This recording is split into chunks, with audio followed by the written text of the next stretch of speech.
नमस्कार मंडळी. शिऱ्याचे कथाविश्व या कथामालिकेत आजच्या कथेचं नाव आहे पूर्वग्रह. लेखिका ज्योती रानडे.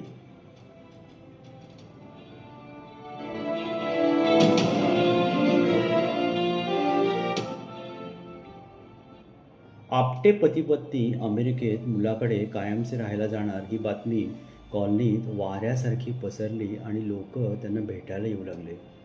व्यक्ती तितक्या प्रकृती हे माधवराव आपट्यांना हल्ली रोज जाणवत असे. मालतीबाई आपटे मात्र लोक काय म्हणतात याकडे फारसं लक्ष देत नसत. मुलगा नातवंड भेटणार यात त्या खुश होत्या. माधवराव कसं व्हायचं आता? परदेश तो परदेशच शेवटी. तिथं थोडेच मित्र भेटणार आहेत. आता तिकडे जाऊन आम्हाला विसरू नका हो. आणि भारतात याल तेव्हा ती हर्षीजची चॉकलेट्स नक्की घेऊन या. मालतीबाई तुमचे जास्त हाल होणार बघा. आता सुनेच्या कलानं सार घ्यायला हो बरं का. माधवराव माझा मुलगा बेंगलोरमध्ये आहे. इथे येऊन राहा असं मुलगा असून कायम म्हणत असतात. पण मी अजिबात माझं घर सोडून त्याच्याकडे जाणार नाही. तुम्हीही विचार करायला हवा होता. खरं तर जिगरी दोस्त कामतांकडे कोणीच सल्ला मागितला नव्हता व तो सल्ला देण्याची वेळही नव्हती. अक्षय पाठारे गेली 20 वर्षे आपट्यांकडे काम करत लहानाचा मोठा झाला होता. कॉम्प्लेक्सच्या वॉचमनचा मुलगा, पण आपट्यांच्या मुलांबरोबर खेळायला घरी आला आणि घरचाच होऊन गेला. उंचा पुढा तगडा अक्षय उत्तम खेळाडू होता.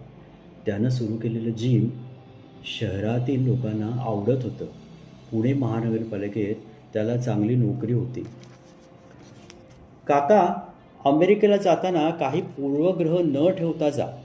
प्रत्येक ठिकाणचे फायदे तोटे असतात. परफेक्ट काहीच नसतं. अक्षयचं वाक्य माधवरावांच्या मनात घर करून बसलं होतं. खरं तर माधवरावही अमेरिकेला जाण्यास अजिबात तयार नव्हते. 2 ट्रिप झाल्या होत्या आणि तिकडचं ते स्वावलंबी आयुष्य आपल्यासाठी नाही. एवढं काम या वयात तर अजिबात झेपणार नाही. त्यामुळे आपण कायमचं इकडे यायचं नाही हे ठरवून ते भारतात आले होते.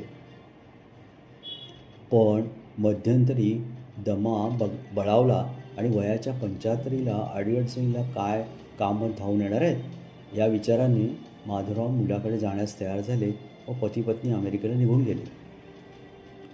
अधूनमधून मित्रमंडळींशी व्हॉट्सॲप कॉल होई तेव्हा माधवरावांचे वजन कमी झाल्याचे जाणवले होते.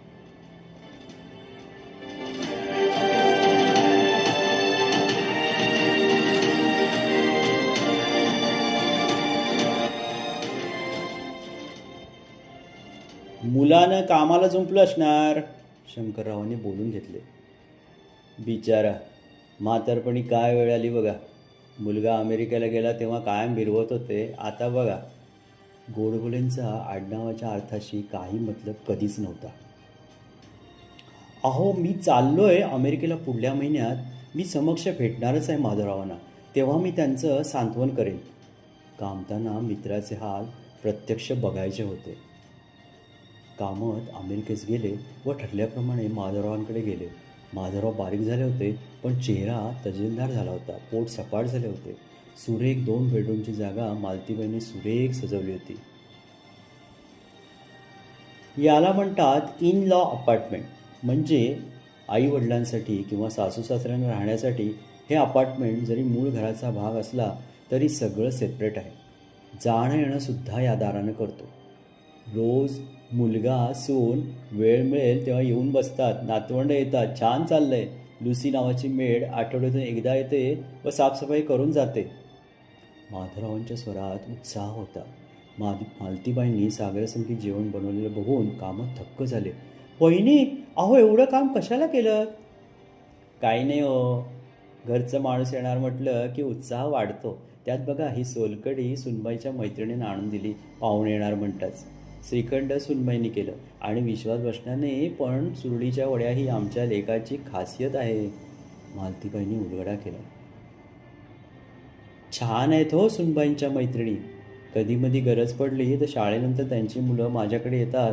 आम्ही दोघं त्यांना आजी आजोबांसारखं सांभाळतो त्यांचे आईबाबा येईपर्यंत. रोज नाही, पण अडीअडचणीला. जेवणं झाल्यावर छोट्या टबमधलं बनारसी पान खाऊन कामत तृप्त झाले. माधवराव एवढे बारीक कशाने झालात? आम्हाला फार काळजी वाटली बघा. कामत काही ना काही तक्रार कानावर पडते का बघत होते. कामत एक फार मोठं शल्य आहे बघा. कामतांनी कान टवकारले. मी पहाटे 5ला उठतो, 5:30ला बाहेर चालायला जातो. फ्लॉरिडामध्ये राहण्याचा एक फायदा आहे की भारतासारखीच गरम हवा आहे. शुद्ध मोकळी हवा, प्रदूषण नाही, ठिकठिकाणी असलेले चालण्याचे स्पेशल ट्रॅक ज्यानं गुडघे घोटे दुखत नाही. चांगला तासभर चालतो. चालताना कीर्तन प्रवचन ऐकतो किंवा निसर्गाशी असलेलं स्वतःचं नातं शोधतो. त्यानं वजन कमी झालं. संध्याकाळी भारतातून मिरजेतून आपले गुरुबंधू श्री मकरंद खाडीलकर योगा शिकवतात, त्यांचा वर्ग करतो. BP, शुगर, दमा सगळं नॉर्मलला आलं. पुण्यात बाहेर चालून आलो की दमा बळावत असे. एकदा श्वास अडकतो आहे की काय वाटत होतं तेव्हा मुलानं सांगितल्याप्रमाणे 911 नंबर दाबला आणि 2 मिनिटात ॲम्ब्युलन्स दारातून उभी राहिली व मला हॉस्पिटलला नेलं. मुलगा असून कामाला गेले होते, त्यांना कळवलं. सर्व चेकअप करून मी 2 तासात घरी आलो. हे शल्य आहे बघा. भारतातील प्रदूषण कमी कसं होईल?